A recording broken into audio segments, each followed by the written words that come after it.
અમારી ચેનલમાં સ્વાગત છે। પારિવારિક કહાની છે જે ખૂબ જ્ઞાનવર્ધક અને પ્રેરણાદાયક કહાની છે। મિત્રો, અમારી આજની કહાની છે સંતાનનો પાળો પણ એમની આશા ના રાખો। આ કહાની નાના મોટા દરેક વ્યક્તિએ જરૂરથી સાંભળવી જોઈએ। દરેક મા બાપ પોતાના પેટ પર પાટા બાંધીને પોતાના સંતાનોને ઉછેરે છે, તેમની બધી જ જરૂરિયાતો પૂરી કરે છે, પરંતુ તેને બદલવામાં સંતાનો તરફથી મા બાપને શું મળે છે તેની અદ્ભુત સમજ આપતી આ કહાની છે। તો મિત્રો, તમને વિનંતી છે કે આ વિડીયોને અંત સુધી જોડાયેલા રહેજો અને વિડીયોને પસંદ આવે તો લાઈક શેર કરજો અને હજુ સુધી જો તમે અમારી ચેનલને સબસ્ક્રાઈબ ન કરી હોય તો અત્યારે જ સબસ્ક્રાઈબ કરી દેજો। કોમેન્ટ બોક્સમાં જય શ્રી કૃષ્ણ જરૂરથી લખી દેજો, જેથી જય શ્રી કૃષ્ણ કૃપા તમારી પર નિરંતર બની રહે। તો ચાલો મિત્રો, આજની કહાની શરૂ કરીએ।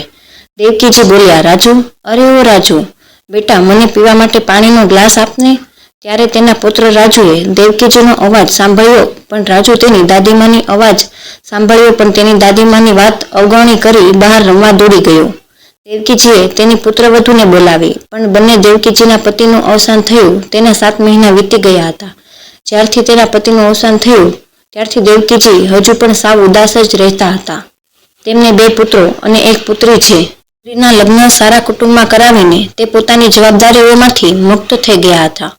બંને પુત્રો પણ પરિણીત છે। મોટા પુત્ર રાજેશનું પત્નીનું નામ રજની છે અને નાના પુત્ર અમનની પત્નીનું નામ અમૃતા છે। બંનેને 1 પુત્ર છે। રાજેશનો પુત્ર 10 વર્ષનો રાજુ, જ્યારે અમનનો પુત્ર સોનુ 9 વર્ષનો છે।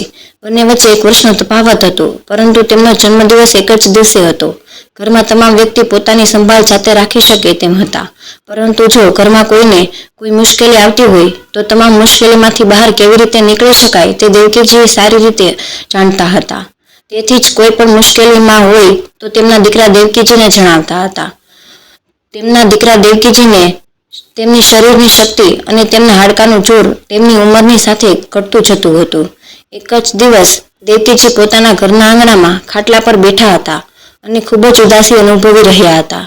તે લાચારી નિયમ છે કે નવી પેઢીના શરીરની તાકાત નિર્બળ અને લાચાર બની જાય છે, પરંતુ નવી અને જૂની પેઢીમાં ફરક છે। એવું ક્યાં સુધી ચાલશે કે ન તો બાળકો તેમની એકલતા જોશે કે ન તેઓ આંખોમાં આંસુ જોશે। મેં સપનામાં પણ આ વિચાર્યું ન હતું। જ્યારે 7 મહિના પહેલા જ્યારે દેવકીજીના પતિનું અવસાન થયું હતું ત્યારે તેમના બંને પુત્ર અને પુત્રવધૂઓ દેવકીજીની ખૂબ જ સારી રીતે સેવા કરી રહ્યા હતા। થોડા દિવસો જ થયા હતા ત્યારે તમે બંને પુત્રોએ આવીને દેવકીજીને કહ્યું કે માં, આપણે અમારામાં નાના ઘરમાં રહેવામાં ખૂબ તકલીફ થઈ રહી છે। હવે બાળકો પણ પૌત્ર થઈ રહ્યા છે, તેથી તેઓને પણ તેમના અભ્યાસ માટે એક અલગ રૂમ જોઈએ છે। અમારા પિતાજી તો કઈ કર્યા સ્વિંગ સુધારી ગયા। માં, હવે તમે કંઈક વિના કરો। ત્યારે દેવકીજી પુત્રના શબ્દો સાંભળીને શું કહેવા માંગે છે એમ કંઈ સમજાયું નહીં, અને હવે હું આ ઉંમરે શું કરી શકું? મારી પાસે એટલા પૈસા પણ નથી કે હું ઘર પાછળ ખર્ચ કરી શકું। ત્યારે જ તેનો નાનો દીકરો બોલ્યો, માં, પિતાજીએ પણ આપણી બધી જમીન મિલકત તો તમારા નામ પર કરી દીધી છે। જે આપણી બધી જમીન મિલકત તો તમારા નામે કરી હતી, આપણે આપણા ગામની જમીન રાખીએ તેનો માલિક છો માં। આપણે અડધી જમીન તમે છો માં, આપણે તેમાંથી અડધી જમીન વેચીને તેમાં જ પૈસા મળશે તેનાથી આપણે આ મકાનમાં ઉપર 2 માળ બંધાવી લઈએ। એ પછી મોટો પુત્ર બોલ્યો, માં, જરા વિચારો, અમારા બાળકો પણ હવે મોટા થઈ રહ્યા છે, આપણે જગ્યાની ખૂબ અછત છે અને ક્યારેક બાળકોના મિત્રો પણ આવે છે અથવા ક્યારેક તેમનો જન્મદિવસ હોય છે। જો તેમનો ઉજવણી કરવી હોય તો તેમને શરમ અનુભવવી પડે છે। જગ્યાના અભાવે પુત્રોના આટલા આગ્રહને જોઈને દેવકીજી ખરેખર ચિંતિત થઈ ગયા અને પછી તે વિચારવા પાછે સાવ જ નહીં તો કાલે છેવટે તો આ લાગ્યા કે આજ નહીં તો કાલે આ બધું મારા બાળકોનું જ છે। આટલું વિચારીને તે ગામ ગયા। ગામમાં જઈને તેણે તેની અડધી જમીન વેચી દીધા અને પાછા આવ્યા, તેના પુત્રને આપ્યા અને કહ્યું, બેટા લો આ પૈસા અને તમને ગમે તેવું મકાન બનાવો। ત્યારે બંને પુત્રોએ તેમના મકાન ઉપર 2 માળ બંધાવ્યા। પછી થોડા દિવસો વીતી ગયા। માળ બંધાવ્યા પછી અને એક દિવસ તેમનો મોટો પુત્ર તેમની મા પાસે આવ્યો અને કહ્યું, માં, હવે તમારી સ્તબ્ધ પણ સારી નથી, હવે તમારે જમીન જાય તો શું કરવું જોઈએ? વૃદ્ધાવસ્થામાં તમારે જવાબદારીઓ સંભાળવાની શી જરૂર?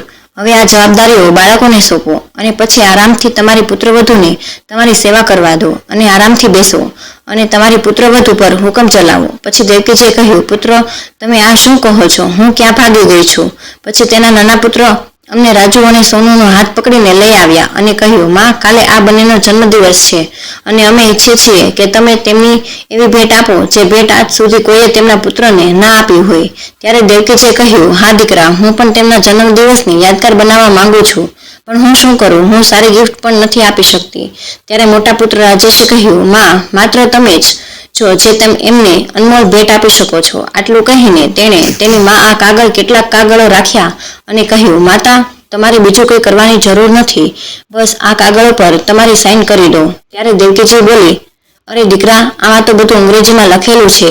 દીકરા, મને તમારા પિતા હંમેશા કહેતા કે કોઈ પણ કાગળ પર સહી કરતા પહેલા કાગળોને સંપૂર્ણ વાંચી લેવા જોઈએ, કારણ કે તેમાં ઘણી છેતરપિંડી પણ થાય છે.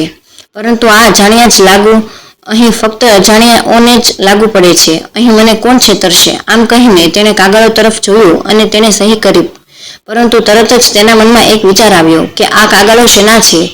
તે મારે તેને પૂછવું તો જોઈએ. અને જ્યારે એણે દીકરાને પૂછ્યું ત્યારે તેના મોટા પુત્રએ હસીને કહ્યું કે માં, તેના પર એવું લખેલું છે કે તમે આપણા ગામને આપણી જે જમીન છે અમારા નામે કરી રહ્યા છો. આ સાંભળીને દેવકીજીને આંચકો લાગ્યો કે તેના બંને પુત્રોએ કેટલી ચતુરાઈથી તેનો કાગળ પર સહી કરાવી લીધી. પરંતુ પછી તે વિચારવા લાગી કે પરંતુ પછાત મારા દીકરાનું કહેવું સાચું હતું કે આ ઉપરે હું જમીન મિલકતનું શું કરીશ? જો હું એમને આપીશ તો શું વાંધો? હવે શું કરશે? જા, હું તમને આપીશ, પણ વાંધો નહીં, હવે હું આરામથી જીવીશ. મારી પુત્રવધુ અને પુત્રો મારી ખૂબ સારી સેવા કરશે. તે જ દિવસે વહેલી સવારે દેવકીજીને પાર્કમાં ફરવા ગયા. થોડી વારની તે ગપસપ ચાલ્યા પછી તે તેની મિત્ર રંજનજી સાથે ગપસપ કરતી રહી અને જ્યારે તે ઘરે પરત આવી ત્યારે તેણે જોયું કે ઘરમાં કોઈ નહોતું અને રસોડામાં બધા વાસણો ગાયબ હતા. તે થોડીવાર માટે ગભરાઈ ગયા અને બાળકોને બોલાવ્યા. પછી મોટી જે ઉપરથી બૂમ પાડી, શું થયું માજી, આટલો બૂમો કેમ પાડો છો? હવે અમે બધા સામાન લઈને ઉપર રહેવા આવ્યા છીએ. ઠીક છે વહુ, અત્યારે મેં મદદ કરાવું એવું વિચારીને તરત જ દેવકીજી ઉપર પહોંચ્યા અને તેમની રૂમના પહેલું પગલું ભર્યું તો તેની મોટી વહુએ ખૂબ જોરથી બૂમ પાડી, તમે જોઈ શકતા નથી? હમણાં જ મેં પોતા મારીને સાફ સફાઈ કરી છે ને તમે આખી રૂમ ગંદી કરી નાખી. ત્યારે જ તેની મોટી વહુ રંજનના મોઢેથી આવા શબ્દો સાંભળીને દેવકીજીનું હૃદય કંપી ગયું અને તેણીએ ગભરાટમાં કહ્યું, વહુ, મને ખૂબ ભૂખ લાગી હતી. જો તમે મારા માટે નાસ્તો બનાવ્યો હોય તો મને આપો. અને વહુના ગુસ્સાવાળા ચહેરા તરફ જોઈને તેણે કહ્યું, તો મહેરબાની કરીને મારા માટે જમવાનું કહ્યું હોય તો મહેરબાની કરીને જમવાનું નીચે આપી દો, અંબાવી દેજો. હવે હું ઉપરના માળે આવીને ગંદુ નહીં કરું. પછી રંજનીએ કહ્યું, જુઓ, મેં હજી ખાવા માટે કંઈ બનાવ્યું નથી. ઉપર જઈને તમારી નાની વહુને પૂછો, જો તેણે કંઈ બનાવ્યું હશે તો એ આપી દેશે. એટલા દાદર ચડીને જ હું સાવ થાકી ગઈ છું. તું જ કંઈક હોય તો મને ખાવા માટે આપી દે. ત્યારે તેમની મોટી વહુ રજની બોલી, માજી, મારે બહુ જ કામ છે, ખાલી રોટલી બનાવવાનું કામ નથી. એટલું કહીને કામમાં વ્યસ્ત થઈ ગઈ. ત્યારે ખૂબ જ ભૂખ લાગવાને કારણે દેવકીજી જેમ તેમ કરી એની નાની વહુને અમૃતાને ઘરે પહોંચ્યા. તેમણે જોયું તો એ પણ ઘરના કામમાં વ્યસ્ત હતી. દેવકીજીએ તેને બોલાવી અને ખાવા માટે માંગ્યું તો અમૃતા બોલી, માજી, મેં હજી સુધી રોટલી મેં બનાવી નથી. કાલે રાતની 2 રોટલી બનાવેલી પડી છે. જો તમારે ખાવું હોય તો એ રોટલી ખાઈ લ્યો. તમારી પાછળ માજી માજી કરીને ઘૂમવાવાળી વહુઓ આજે આવો અજીબ વ્યવહાર કેમ કરી રહી છે? એ જ સમયે દેવકીજીની પુત્રી રાધિકાનો ફોન આવ્યો અને રાધિકા બોલી, કેમ છો? તમે સમયસર જમવાનું તો જમો છો ને? એ સમયે તો ખાવ છો ને? દીકરી રાધિકા, તું મારી ચિંતા ન કર.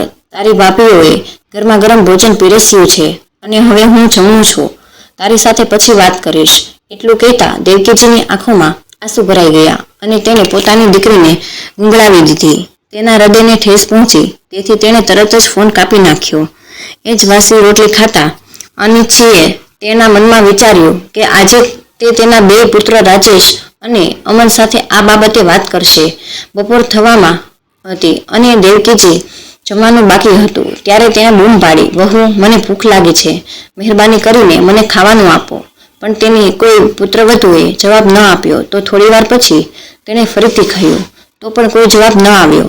ત્યારે તે જાતે જ દાદર ચડીને ઉપર ગઈ. ત્યારે તેની મોટી વહુ રજનીએ નાક બહુ સંકોચાવ્યું અને 2 રોટલીને શાક એક ડિસ્પોઝેબલ પ્લેટમાં નાખ્યા અને જાણે કોઈ ભિખારીને ભોજન આપ્યું હોય તેમ આપ્યું. પોતાના વહુનું આવું વિચિત્ર વર્તન જોઈને દેવકીજી આશ્ચર્યચકિત થઈ ગયા અને વિચારવા લાગ્યા કે એક જ દિવસમાં એવું તે શું થઈ ગયું કે આજે મારી બંને પુત્રવધૂને મારી 2 રોટલી પણ કેમ ભારે લાગે છે. હજી તો એ વિચાર કરી રહી હતી ત્યારે તેમની નજર બહારથી આવતા તેના પાછળ આવી રહ્યો હતો. બંને અંદર આવતા જ ત્યાં તેણીએ કહ્યું, દીકરા સાંભળ, મારે તમારી બંને સાથે કોઈ અગત્યની વાત કરવી છે. ત્યારે નાના દીકરાએ તમારે વાત કરવી હોય તો દીકરાએ કહ્યું, માં, તમારે જે વાત કરવી હોય તે તમે પછી કરજો, હું અત્યારે ખૂબ થાકી ગયો છું. મોટા પુત્રએ પણ કહ્યું, માતા, તમારે જો કોઈ કામ નથી, અમે થાકીને આવ્યા છીએ. અને અમે આવતા વેત જ એવું કહેતા એ બંને ચાલ્યા ગયા. દેવકીજી મોઢું બંધ કરીને આખી રાત બેઠા રહ્યા. તેઓને ઊંઘ પણ ન આવી. બીજે દિવસે સવારે ઉઠીને તે તેના પુત્ર સાથે વાત કરવાનું વિચારતી હતી. તેઓએ જેમ તેમ કરીને સીડીઓ માટે તૈયાર થઈ રહ્યો હતો. ત્યારે તેમની પુત્રવધુ રજનીએ મોઢું ચડાવીને કહ્યું, સાંભળો, તમારી માને બિલકુલ પસંદ નથી કરતી. ત્યારે દેવકીજીએ કહ્યું, આ શું છે પુત્રવધુ, હું તમને બિલકુલ પસંદ નથી કરતી. તો રાજેશે કહ્યું, તમે શું વિચારો છો? આમાં આટલો ગુસ્સો કરવાની શું વાત છે? ત્યારે દેવકીજીએ કહ્યું, દીકરા, ગઈકાલથી તારી વહુનું વર્તણૂક પણ બદલાઈ ગયું છે અને તું પણ આટલું વિચિત્ર વર્તન કેમ કરે છે? તું પણ વહેલી સવારે શું બિનજરૂરી નાટક કરવા લાગી છે? તે સમયે દેવકીજીને લાગ્યું કે તે કોઈ ખરાબ સ્વપ્નમાંથી જાગી ગઈ છે. દેવકીજી તેની મોટી પુત્રવધૂના રૂમમાંથી અપમાનિત થઈને બહાર આવ્યા. તે ખૂબ જ ડરી ગઈ હતી, પણ તેને ભૂખ લાગી હતી. તેથી તેણે હિંમત ભેગી કરી અને નાની વહુ પાસે ગઈ. તેનો દરવાજો ખુલ્યો હતો. તેણે તેના પુત્રને બોલાવ્યો, પણ જ્યારે કોઈ ન આવ્યું ત્યારે તે અંદર જઈને બેસી ગઈ. તેના પુત્ર અમનને તેને જોયો ત્યારે તે રસોડામાંથી 2 રોટલી લાવીને તેને આપી. દેવકીજીએ પહેલો ટુકડો મોઢામાં મૂક્યો હતો. તે દરમિયાન તેની નાની પુત્રવધુ ઓરડામાંથી બહાર આવી અને બોલી, માજી, તમે અહીંયા કેમ? પુત્રવધુનો આ પ્રશ્ન સાંભળીને તેની આંખોમાં આંસુ આવી ગયા. અહીંયા કેવી રીતે? મતલબ રજની વહુએ પણ મને અહીં ન આવવાનું કહ્યું છે અને હવે તું પણ આવી વાત કરીશ તો હું ક્યાં જઈશ? તેની માતાની આ વાત સાંભળીને અમને તેને પૂછ્યું, મમ્મી, તું પહેલાં જમવાનું ખાઈ લે અને પછી વાત કર. અમને તેની માતાની સાથે વાત કરતા જોઈને તેની વહુ અમૃતા તેની સામે ગુસ્સાથી જોવા લાગી અને તેને તે સમયે કશું ના કહ્યું. બીજા દિવસે જ્યારે તેણે તેના મોટા દીકરા રાજેશને દવા લાવવા કહ્યું ત્યારે તેની મોટી વહુ રજનીએ સ્પષ્ટ જવાબ આપ્યો કે જો અમે અમારા ખર્ચા જેમ તેમ કરીને પહોંચી શકીએ છીએ તો પછી અમે તમારો ખર્ચો કેવી રીતે પૂરો કરીશું? જો દિવસમાં 2 ખર્ચ પણ કંઈ ઓછો નથી. કપડાનો, દવાનો ખર્ચ, ખાવા પીવાનો ખર્ચ, અમારે આ બધું કરવું પડશે. ત્યારે દેવકીજીએ કહ્યું કે હવે મારો ખર્ચ તમારે નહીં ઉઠાવવો પડે. હવે તો દેવકીજીએ મોટી વહુ પાસેથી ખાવાનું માંગવાનું બંધ કરી દીધું હતું. હવે 3 ટાઈમ ભોજનની નાની વહુના ઘરેથી જ લેવું પડતું. આવું થોડા દિવસો સુધી ચાલ્યું. એક દિવસ દેવકીજી પોતાની નાની વહુના ઘરે જમવા માટે ગયા. ત્યારે નાની વહુ અમૃતાનો અવાજ સંભળાયો. તે તેના પતિ અમન સાથે ઝઘડો કરી રહી હતી. તે અમનને કહી રહી હતી કે મોટા ભાઈ અને મોટી ભાભી પાસેથી કંઈક શીખો. તેઓએ તો પોતાની જવાબદારી કાઢીને તમારા પર ઢોળી દીધી છે. તમારી માને આપણા પૈસા ખર્ચ કરવા સિવાય બીજું કંઈ કામ નથી. ત્યારે અમન બોલ્યો, અમૃતા, જ્યારે મારો મોટો ભાઈ તારી આ ચીસો સાંભળશે, અમૃતા પોતાની જવાબદારી નિભાવતી નથી, તો પછી આપણે માતાનું બધું જ શા માટે સહન કરવું?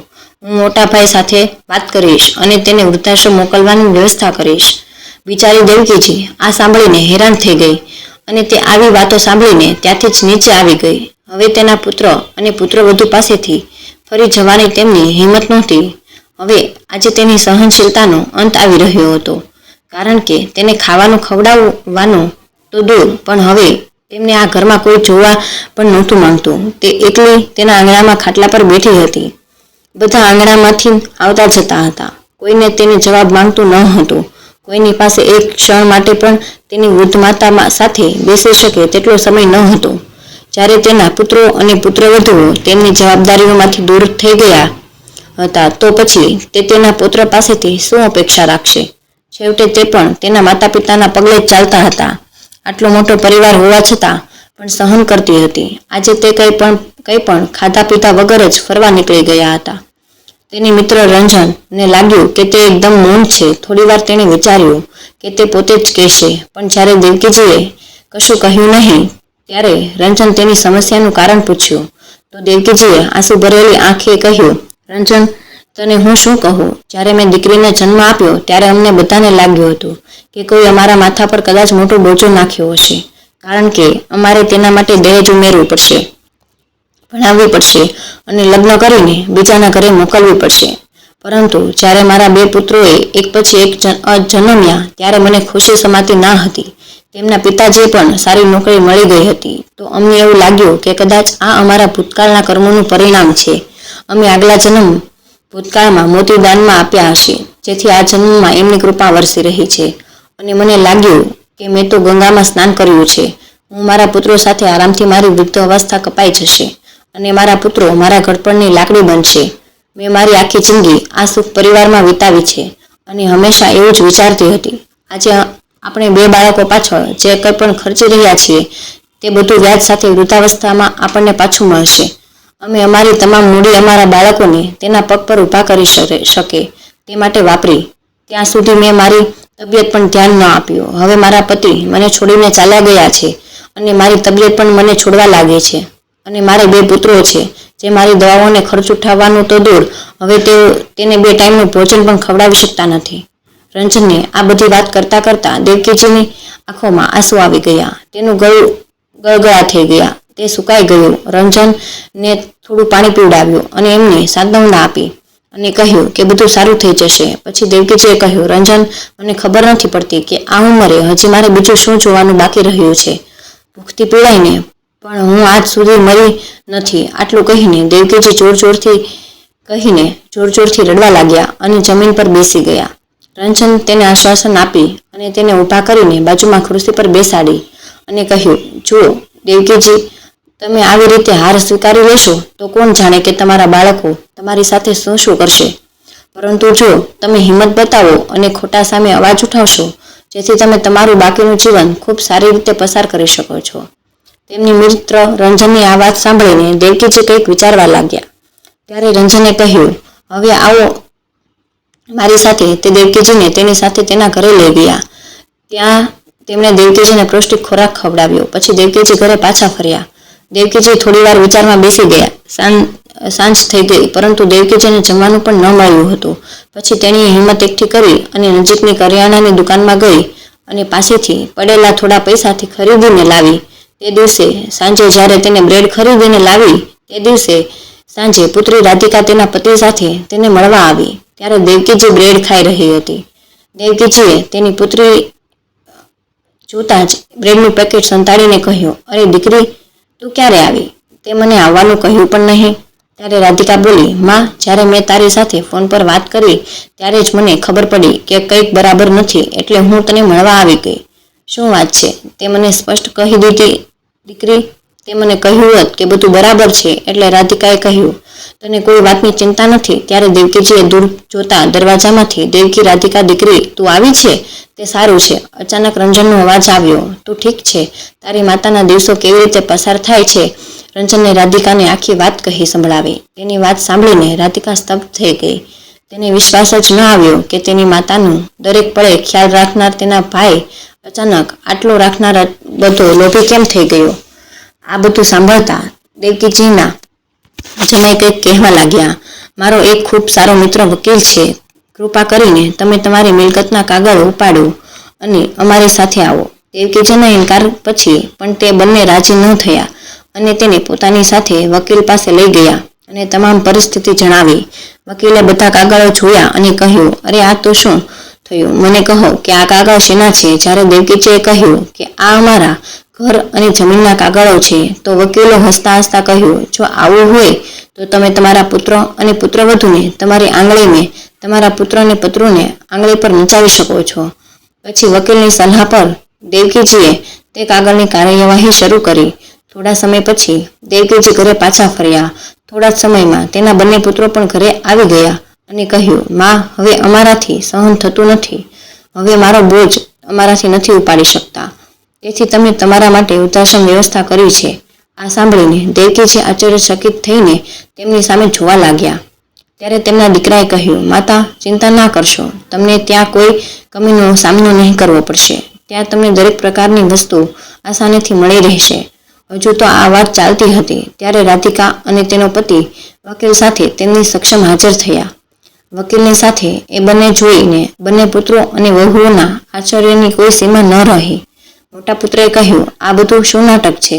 તમે લોકો ફરી વકીલ સાથે આવ્યા છો? મોટા દીકરાએ કહ્યું, ઠીક છે, હવે મને સમજાયું કે તમારી દીકરીને પણ અમારી માતાની મિલકતમાં તમારો હિસ્સો જોઈએ છે, તેથી જ તમે વકીલને પણ સાથે લાવ્યા છો.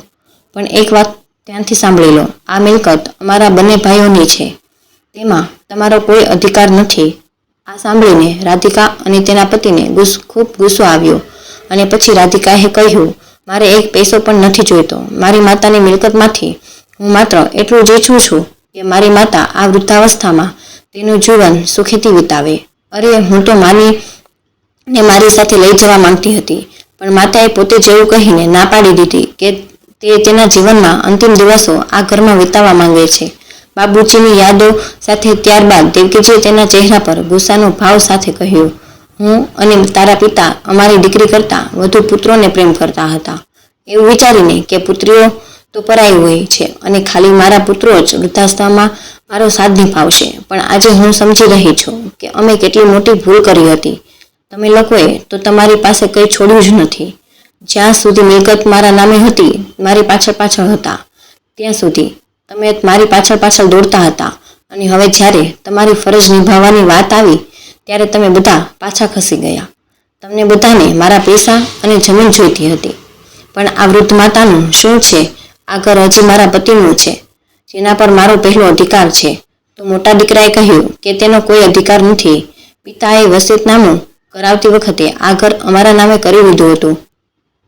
ત્યારે જ વકીલે કહ્યું, તમે સાચા છો, પરંતુ આ કરતાં પહેલાં તમારા પિતાએ આ મકાન અને જમીન તેમની પત્ની દેવકીજીના નામે ટ્રાન્સફર કરી દીધી હતી, અને એ પણ લખી દીધું હતું કે તેઓ આ શું કહે છે કે દરમિયાન મિલકતના માલિક રહેશે, કે સાથે પણ લખ્યું હતું કે જ્યાં સુધી મારી પત્ની જીવિત હશે ત્યાં સુધી તમામ મિલકત પર તેમનો અધિકાર રહેશે. તેમણે એવું વિચાર્યું હતું કે તમે તમારી માતા સાથે ઘણા ખરાબ કામ કરી શકો છો, તેથી જ તેણે તેની પત્નીની સુરક્ષા માટે તેના મૃત્યુ પહેલાં તેનું વસિયતનામું બદલ્યું હતું. તેના મૃત્યુની તારીખના એક અઠવાડિયા પહેલાં વસિયતમાં ફેરફાર કરવામાં આવ્યો હતો, જેનો તમે ઉલ્લેખ કર્યો છે. આજ સુધી આ ઘર અને તમારા પિતાના ગામની જમીન દેવકીજીની છે. તે ઈચ્છે છે તેનો ઉપયોગ કરી શકે છે, તેમને કોઈ કશું કહી શકે તેમ નથી. આ સાંભળીને જાણે બંને પુત્રોના હોશ ઉડી ગયા હોય તેવું લાગ્યું.